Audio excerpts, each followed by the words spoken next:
નમસ્તે વિદ્યાર્થી મિત્રો, આજે આપણે ધોરણ 10 વિષય અંગ્રેજી topic active and passive voice જે આપણે ચાલુ જ છે. આપણે એક્ટિવ એન્ડ પેસિવ વોઇસનો સૌપ્રથમ વિડીયો જે જોયો હતો તેની અંદર એક્ટિવ વોઇસ કોને કહેવાય, પેસિવ વોઇસ કોને કહેવાય, એક્ટિવ વોઇસમાંથી પેસિવ વોઇસમાં રૂપાંતર કરવા માટેના નિયમો શીખ્યા હતા. સાથે સાથે પ્રોનાઉન્સ સર્વનામનું એક કોષ્ટક પણ આપણે જોયું હતું. એક્ટિવ વોઇસ કોને કહેવાય એ આપણે જાણીએ છીએ, પેસિવ વોઇસ કોને કહેવાય એ પણ આપણે જાણીએ છીએ. એના નિયમો આપણને યાદ જ છે, ન હોય તો ફરી એક વખત આપણે અહીંયા એને યાદ કરી લઈએ. પહેલો આપણો નિયમ શું હતો એક્ટિવ વોઇસમાંથી પેસિવ વોઇસમાં રૂપાંતર કરવા માટેનો, કે જે કર્મ છે તે કર્મને કર્તાના સ્થાને લાવો. બરાબર, પહેલો નિયમ કે વાક્ય જે છે એ વાક્યને જે કર્મ છે એને કર્તાના સ્થાને લાવવાનું. બીજો આપણો નિયમ હતો કે જે તે કાળ મુજબ ટુ બીના રૂપ મૂકો અથવા ટુ હેવના રૂપ મૂકો. ત્રીજો આપણો નિયમ હંમેશા પેસિવ વોઇસમાં ક્રિયાપદનું ભૂતકૃદંત મૂકવાનું. અને છેલ્લો અને ચોથો આપણો નિયમ શું હતો કે જે કર્તા છે એ કર્તાને કર્મના સ્થાને બાય સાથે મૂકો. આ આપણા એક્ટિવ વોઇસમાંથી પેસિવ વોઇસમાં રૂપાંતર કરવાના નિયમો. ત્યાર પછીનો જે વિડીયો હતો એમાં આપણે સાદા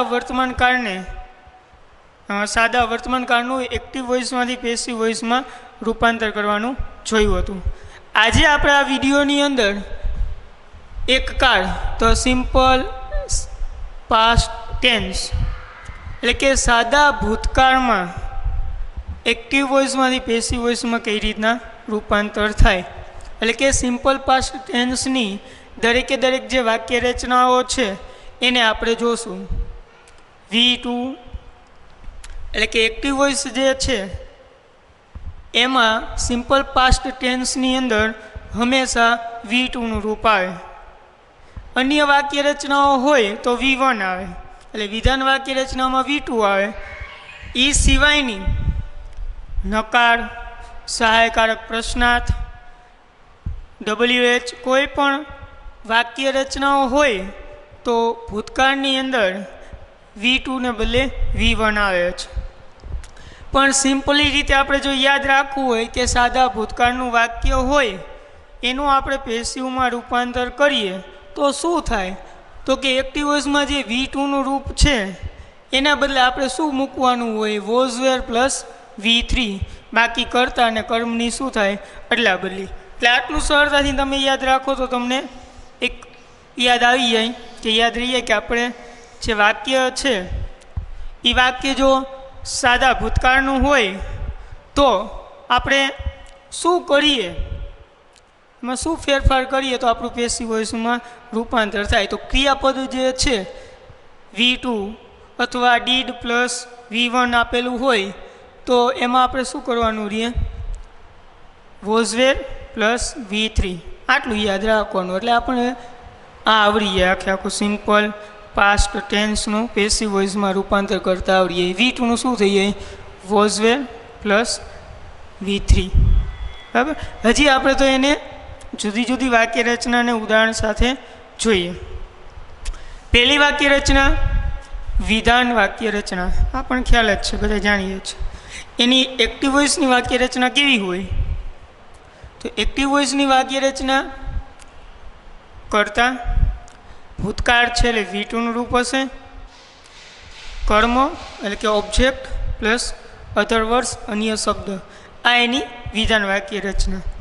એની પેસિવ વાક્ય રચના શું થાય તો નિયમ પ્રમાણે જોઈ તો આ જે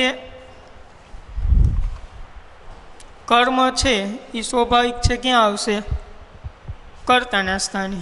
અને જે કર્તા છે એ સ્વાભાવિક છે એ ક્યાં જશે, કર્મના સ્થાને બાય એસ. હવે જે આપણે ક્રિયાપદ છે V2 એનું શું થઈ ગયું, વોઝવેર પ્લસ V3 જે અહીંયા આપણે કીધું હતું. તો V2નું શું થઈ જશે, વોઝવેર પ્લસ V3. અન્ય શબ્દ જે છે એમને. હવે ઉદાહરણ જોઈએ. Example, Hina bought a pen yesterday. હવે એમાં પહેલાં આપણે કર્મ તો અ પેન. હિનાએ ગઈકાલે શું ખરીદ્યું? What did Hina buy yesterday? હિનાએ ગઈકાલે શું ખરીદ્યું? પેન. તો એ આગળ આવશે, તો પેન આગળ આવ્યું. હવે આપણે જે મૂકવાનું વોઝ અને વેર, મેન એ જ વસ્તુ આપણે યાદ રાખવાની કે વોઝ અને વેર એ આપણે એક્ટિવ વોઇસના કરતા પ્રમાણે નથી મૂકવાનું, પણ તમે જે પેશી વાક્ય બનાવો છો એ પેશી વાક્યમાં જે કર્મને આગળ લાવો છો એ કર્મ એક વચન હોય તો વોઝ, બહુવચન હોય તો વેર. આ જ એક વસ્તુ મૂકતા ધ્યાન રાખવાનું. એટલે અ પેન એક વચન છે એટલે એની સાથે શું આવશે? વોઝ. બોટ એ ક્રિયાપદનું V2નું રૂપ અહીંયા આપણને આપેલું છે અને એનું V3 પણ શું થાય? બોટ. By bought bought. પછી આ પેન છે એ આગળ વહી ગયું તો એના સ્થાને શું આવશે? કર્તા. કર્તા કોણ છે? હિના. હિના કર્મના સ્થાને આવશે બાય હિના. યસ્ટરડે એટલે આપણું પેસિવ વાક્ય શું થશે? A pen was bought by Hina yesterday. Pen Hina દ્વારા ગઈકાલે ખરીદાઈ હતી. બીજું વાક્ય, બીજું એક ઉદાહરણ જોઈ. They read books last night. ગઈ રાત્રે તેઓએ ચોપડીઓ કે પુસ્તકો વાંચી હતી. શું વાંચી હતી? વોટથી પ્રશ્ન પૂછો. What did they read last night? ગઈ રાત્રે તેઓએ શું વાંચ્યું હતું? તો શું આવશે? પુસ્તકો. તો એ આગળ આવશે. બુક્સ બહુવચન છે એટલે વેર. જો ખાલી અહીંયા બુક હોત તો શું આવત? વોઝ. પણ અહીંયા બુક્સ એનું બહુવચન છે એટલે અહીંયા શું આવ્યું? વેર. રીડનું ભૂતકૃદન રેડ. Read read. ઇનાઇઝ. કર્મ જે છે બુક્સ એની જગ્યાએ શું આવશે? કરતા. બાય ધેની કર્મ વિભક્તિ આપણે સર્વનામના કોઠા ઉપરથી ધેમ લાસ્ટ નાઇટ. ઓકે. હવે બીજી વાક્ય રચના, નકાર વાક્ય રચના. તો એની એક્ટિવ વોઇસની વાક્ય રચના હોય કેવી? તો સબ્જેક્ટ આપેલો હોય પહેલાં, ડીડ, નોટ, V1. જો ભૂતકાળમાં માત્ર ને માત્ર વિધાન વાક્ય રચનાની અંદર V2નો ઉપયોગ થાય છે. બાકી નકાર હોય તો આગળ ડીડ આવી ગયું એટલે અહીંયા V2 નથી આવતું પણ શું આવે? V1. એટલે અહીંયા આપણે V1 આપેલું હશે પણ આપણે એને જ્યારે પેસિવમાં રૂપાંતર કરીએ ત્યારે પાછું શું મૂકવાનું રહેશે? V3. અહીંયા V2નું આપણે V3 કર્યું હતું, અહીંયા V1નું શું કરવાનું રહેશે? V3. એટલે subject, did, not, V1, object, other words. આ આપણી એક્ટિવ વોઇસ ભૂતકાળની અંદર નકાર વાક્ય રચના. એનું જ્યારે પેસિવમાં રૂપાંતર કરવામાં આવે એટલે કે પેસિવ વોઇસ બનાવવામાં આવે તો આપણો નિયમ પ્રમાણે ઓબ્જેક્ટ આગળ આવશે. હવે અહીંયા જેમ આપણે સાદા વર્તમાન કાળની અંદર ડુ ડઝની જગ્યાએ શું મૂકતા હતા? ટુ બીનું રૂપ એમ, ઇઝ અને આર. એવી જ રીતના અહીંયા આપણે હેલ્પિંગ વર્બ તરીકે શું વાપરીએ છીએ? ડીડ. તો એની જગ્યાએ ટુ બીના રૂપ ભૂતકાળની અંદર શું આવે? વોઝ અને વેર. જેમ આપણે અહીંયા ડુ ડઝની જગ્યાએ વોઝ વેર એમિઝાર વાપરતા હતા એવી રીતના અહીંયા ડીડની જગ્યાએ આપણે શું આવશે? વોઝ અને વેર. એટલે ઓબ્જેક્ટ પ્રમાણે વોઝ અને વેર મૂકશું પ્લસ નોટ. V1 છે પેસિવમાં હંમેશા V3. ઓબ્જેક્ટની જગ્યાએ બાય સબ્જેક્ટ, અધર વર્ડ્સ, અન્ય શબ્દો. ઉદાહરણ જોઈએ. Example, I did not eat bananas yesterday. હું ગઈકાલે અથવા મેં ગઈકાલે સફરજન કેરા ખાધા ન હતા. તો આપણું કર્મ શું ખાધું ન હતું? કેરાઓ. એ આગળ જશે. બનાનાઝ કર્મ છે એ કર્તાની જગ્યાએ જશે આગળ. બનાનાસ બહુવચન છે એટલે વોઝ નહીં આવે પણ શું આવશે? વેર. નોટ જે V1 છે ઇટ એનું ભૂતકૃદંત ઇટન. બાય આઈની કર્મ વિભક્તિ મી યસ્ટરડે. એટલે આપણું વાક્ય કેવું બનશે? Bananas were not eaten by me yesterday. કેરાઓ મારા દ્વારા ગઈકાલે ખવાયેલા ન હતા. બરાબર. આ વિધાન વાક્ય રચના અને નકાર વાક્ય રચના. વિધાનમાં V2 આપેલું હોય એની જગ્યાએ આપણે પેસિવ બનાવીએ ત્યારે આપણે શું મૂકવાનું રહેશે? Was were plus V3. ત્યાર પછી નકારની અંદર did plus not plus V1 આપેલું હોય તો એનું પેસિવમાં રૂપાંતર કરીએ ત્યારે ડીડની જગ્યાએ વોઝ વેર, નકાર વાક્ય છે એટલે નોટ, અને જે V1 છે એ V1નું શું મૂકવાનું રહેશે? V3 eaten. હવે ત્યાર પછીની આપણે વાક્ય રચના જોઈ તો સહાયકારક પ્રશ્નાર્થ વાક્ય રચના. સહાયકારક પ્રશ્નાર્થ વાક્ય રચના આપણને ખબર જ છે, જે પ્રશ્નોના જવાબ આપણે યસ અને નોમાં આપીએ છીએ તેવા પ્રશ્નોને સહાયકારક પ્રશ્નાર્થ કહેવામાં આવે છે. એની વાક્ય રચના કેવી હોય? તો હેલ્પિંગ વર્બ જે ભૂતકાળમાં આવે ડીડ એ સૌપ્રથમ આવે ડીડ, પછી subject V1, object, other words અને પ્રશ્નાર્થ ચિહ્ન. એનું પેસિવમાં રૂપાંતર કરીએ તો આપણે આપણા નિયમ પ્રમાણે જોવાનું. સૌપ્રથમ શું આવશે? તો કે કર્મ છે એ કર્તાની જગ્યાએ આવશે. કર્તા અહીંયા બીજા નંબરે હોય એટલે આપણે જે કર્મ આગળ લાવીએ એ પણ બીજા નંબરે જ આવશે. આગળ જે ડીડ છે અહીંયા આપણે શું મૂકવાનું રહેશે? ટુ બીનું રૂપ. તો ભૂતકાળની અંદર ટુ બીના રૂપ આપણે બે, વોઝ અને વેર.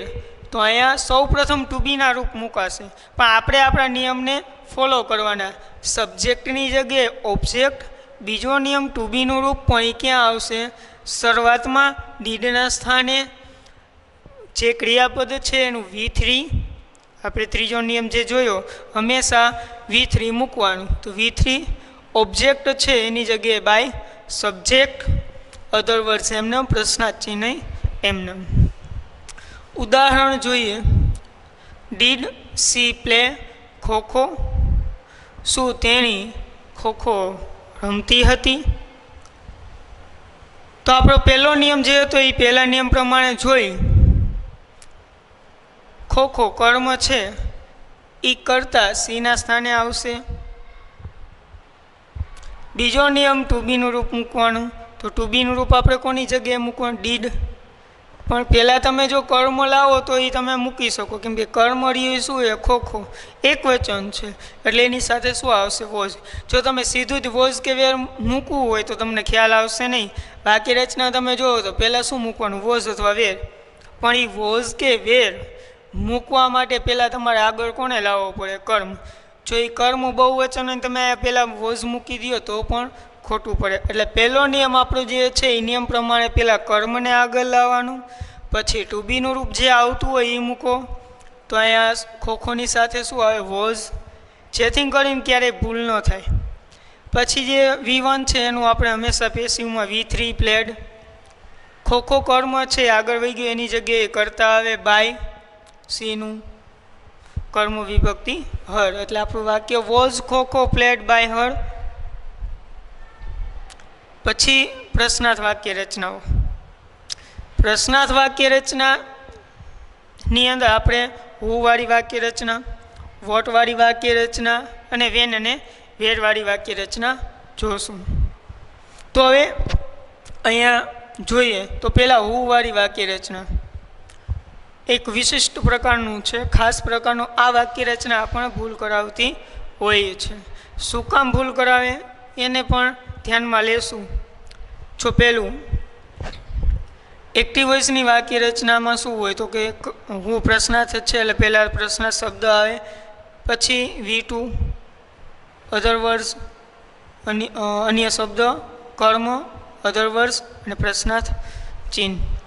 હવે જ્યારે હુવાળી વાક્ય રચના આવે તો એ વાક્યની અંદર કરતા નથી હોતો. એટલે ક્રિયા કોણ કરે છે એ આપણને ખબર નથી હોતી. તો એ બાબતને ધ્યાનમાં લઈને એ કરતાં પાછળ જતો નથી. એટલે અહીંયા જે હું છે એ હુંવાળી વાક્ય રચનાને જ્યારે પેસિવમાં ફેરવીએ ત્યારે હુંનું આપણે શું કરી નાખવાનું? બાય હુમ. અને એ આગળ વાક્યની આગળ એ પાછળ જતો નથી. આ જ ખાસ યાદ રાખવાનું. પછી જે આપણે ટુ બીના રૂપ મૂકીએ છીએ તે પણ એ ટુ બીના રૂપ મૂકતી વખતે સાથે સાથે કર્તાય સાથે લાવવાનો. એટલે કર્તા એટલે જે કર્મ છે એને સાથે લાવી એટલે એની આધારે આપણે શું મૂકી શકીએ? વોઝ અને વેર. એટલે પહેલાં હુંનું થઈ જાય બાય હુમ. V2નું આપણે શું મૂકવાનું હોય? તો ભૂતકાળ છે તો એનું શું થાય? Was were plus V3. તો વોઝ વેર મૂકવાનું. પણ વોઝ વેર તમે મૂકો ને ત્યારે સાથે જે એક્ટિવનો કર્મ છે એની સાથે રાખવાનું. એ એક વચન હોય તો વોઝ, બહુવચન હોય તો વેર. અને જે V2 છે એનું V3, અન્ય શબ્દ, પ્રશ્ન ચિહ્ન એમને. હવે જો હુ રેંગ ધ બેલ, ઘંટડી કોણે વગાડી હતી? તો હુંનું આપણે શું મૂકી દીધું? બાય હુમ. હવે તમારે જો વાક્ય રચનામાં તમે જુઓ તો વોઝ અને વેર મૂકવાનું આવે તો અહીંયા તમે શું મૂકશો? તો એ મૂકવા માટે તમારે કર્મને સાથે રાખવો પડે. કર્મ શું? The bell. ધ બેલની સાથે શું આવે? વોઝ. બે પ્રક્રિયા એક સાથે કરવાની. વોઝ ધ બેલ બે એક સાથે લખવાનું. સીધું તમે અહીંયા વોઝ કે વેર તો અહીંયા વેર મૂકી દઈએ તો ખોટું પડે, બરાબર? એટલે બાય હુમ, પહેલાં હુંનું બાય હુમ, પછી કર્મને સાથે રાખીને ટુ બીનું રૂપ એના ભેગું મૂકવાનું. એટલે પહેલાં ટુ બીનું રૂપ, પછી કર્મ, પછી જે ક્રિયાપદ છે એનું V3, અન્ય શબ્દ હોય તો એમને પ્રશ્ન ચિહ્ન. એટલે આપણું અહીંયા by whom was the bell rang, કેમ કે રેંગનું ભૂતકૃદન રંગ. પછી વોટવાળી વાક્ય રચના એ આના જેવી થોડી ખાસ, એટલું બધું અઘરું નથી. આમાં ખાસ ધ્યાન રાખવું પડે. આમાં થોડી ઘણી સાવચેતી રાખીએ એટલે આપણને વાંધો ન આવે. કારણ કે જેમ આ વાક્ય રચનામાં કરતા નથી હોતો એ રીતના આ વાક્ય રચનાની અંદર કર્મ નથી હોતો. કર્મ ન હોય. જો વોટવાળી વાક્ય રચના એક્ટિવ વોઇસમાં વોટ, પછી ડીડ, સબ્જેક્ટ, V1, સીધું અન્ય શબ્દ, ઓબ્જેક્ટ હોતો જ નથી, પ્રશ્નાચિહ્ન. હવે એનું પેસિવમાં આપણે રૂપાંતર કરું તો ઓબ્જેક્ટ નથી તો એ કર્તાના સ્થાને આવશે તો નહીં. વોટ એમને ડીડ છે તો એની જગ્યાએ આપણે અહીંયા માત્ર એક જ વસ્તુ મૂકવાની. કેમ? વોઝ. કારણ કે આગળ જેના આધારે આપણે મૂકવાનો છે. આપણે અત્યાર સુધી કોના આધારે વોઝ અને વેર મૂકતા હતા? તો જે કર્મને આપણે આગળ લાવી એના આધારે. જે કર્મળીઓ એક વચનમાં હોય તો એની જગ્યાએ વોઝ મૂકતા હતા. કર્મળીઓ બહુવચનમાં હોય તો આપણે વેર મૂકતા હતા. પણ અહીંયા કર્મ છે જ નહીં એટલે એના આધારે આપણે લાવીએ એટલે શું મૂકવાનું? વેર. પછી V1 છે એનું V3, કારણ કે આ જે સબ્જેક્ટ રહ્યો એ તો પાછળ વહી જશે, સીધું ક્રિયાપદ આવી જાય. એટલે V3 by subject, other words, પ્રશ્નાર્થ ચિહ્ન. જોઈ what did you do yesterday, ગઈકાલે તું શું કરતો હતો? તો વોટનું વોટ, પછી મેં જે કીધું વોઝનું વોઝ. કર્મ છે આમાં આગળ તો આવવાનું નથી. કર્મ આગળ ન આવે એટલે સીધું ક્રિયાપદ ડુ, ક્રિયાપદનું ડન. કરતા રહ્યો પાછળ વહી જાય બાય યુ, યસ્ટરડે, બરાબર?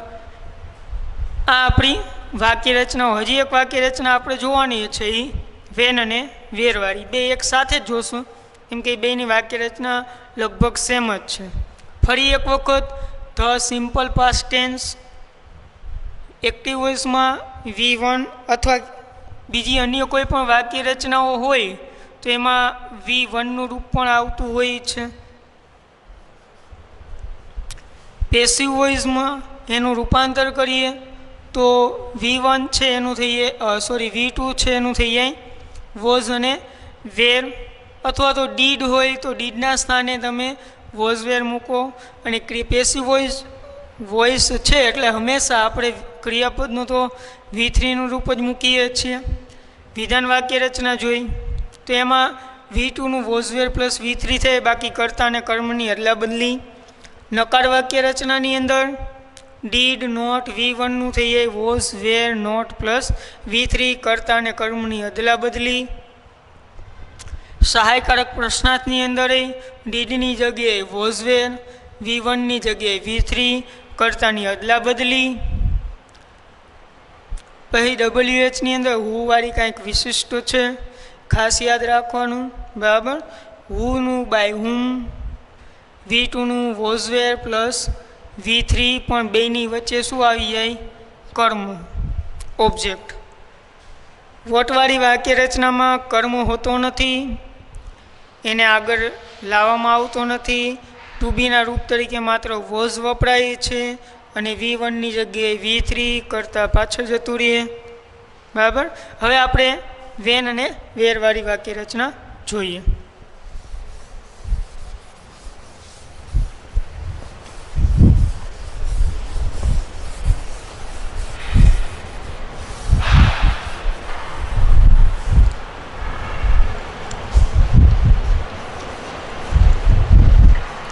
વેન અને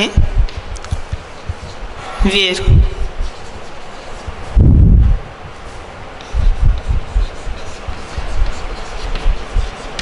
વાક્યો રચના. હવે એમાં એક્ટિવ વોઇસની વાક્ય રચના કેવી હોય? તો સૌપ્રથમ વેન અથવા વેર, તો વેરથી પ્રશ્ન પૂછાયેલો હોય. સહાયકારક તરીકે did plus subject plus V1 plus object. અન્ય શબ્દમાં હોતા નથી.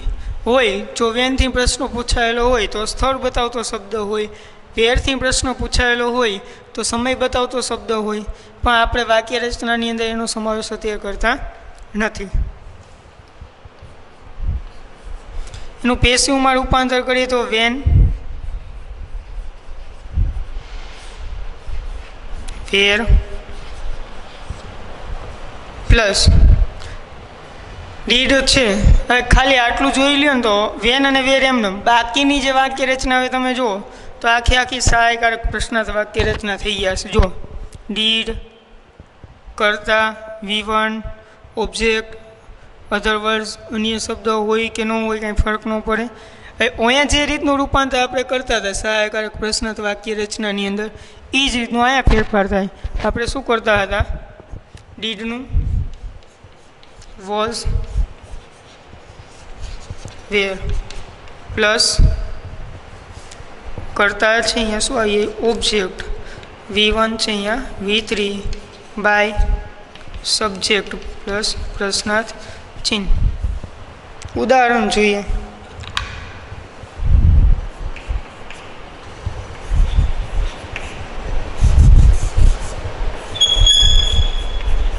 When did Gopal eat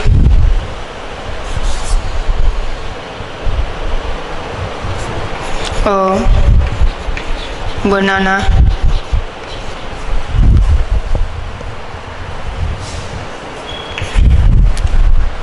When did Gopal eat a banana? તો વેનનું વેન,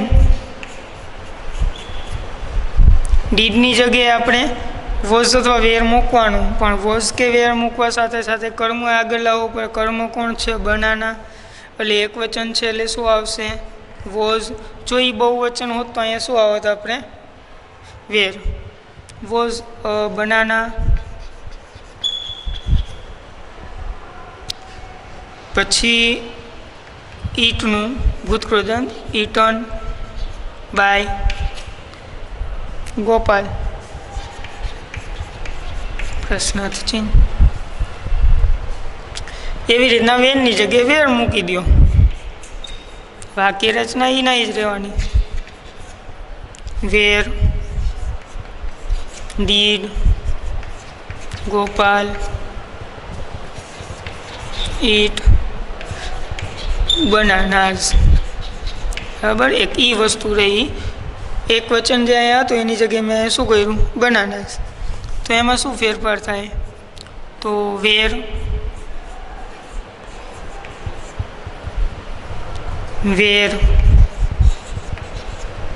બનાનાઝ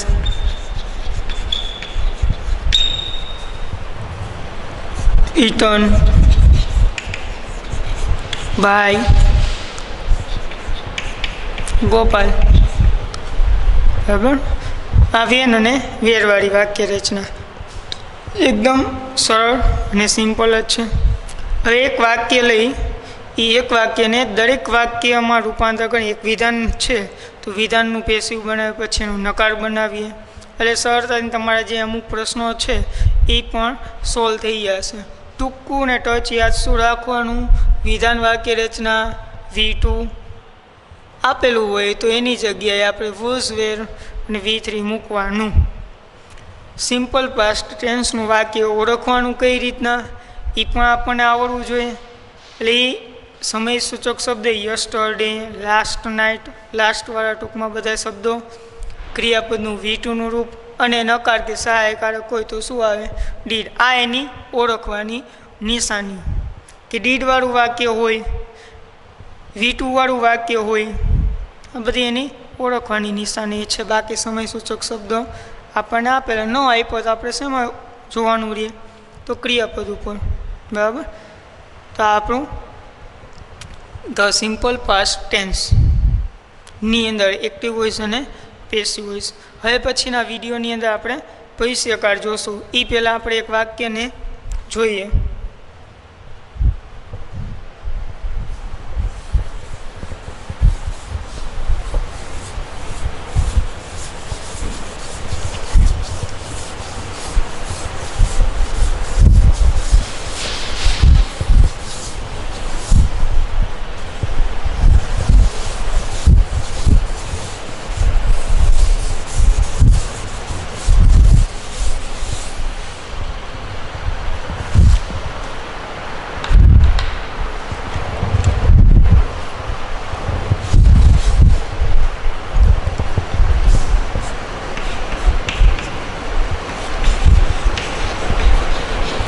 Ram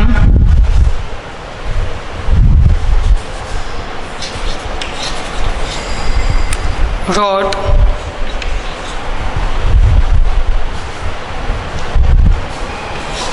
an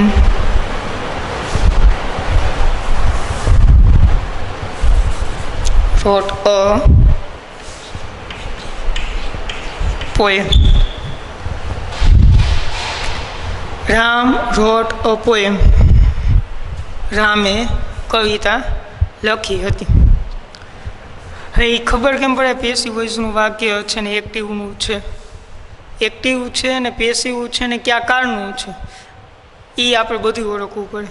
પહેલાં રામ લખવાની ક્રિયા કરી શકે એટલે એ એક્ટિવ વોઇસનું વાક્ય છે. કયા કાળનું છે એ ઓળખવું હોય તો સમય સૂચક શબ્દ નથી આપ્યો પણ આના ઉપરથી આપણને ખ્યાલ આવે. બરાબર, રોટ ક્યાં ઈ રાઇટનું ભૂતકાળનું રૂપ છે એટલે આપણે એ પ્રમાણે ફેરફાર કરીએ. હવે કર્તા કોણ ને કર્મ કોણ, તો કર્તા આપણે એ વાક્યની અંદર જોઈએ તો એ કોણ આવશે, રામ. કર્મ શું લખે છે તો કે અપોયમ. ક્રિયાપદ શું છે તો ક્રિયાપદ વર્બ, એ જોઈ તો શું આવશે, રોટ. બરાબર, અને એ કેવું રૂપ છે તો કે V2. અને V2 છે એટલા માટે જ આપણે આ કારણે અહીંયા કયો કાળ જોશું, પાસ્ટ ટેન્સ. હવે એનું રૂપાંતર કરીએ તો કર્તા અને કર્મની અદલા બદલી થાય એટલે રામની જગ્યાએ અપોયમ,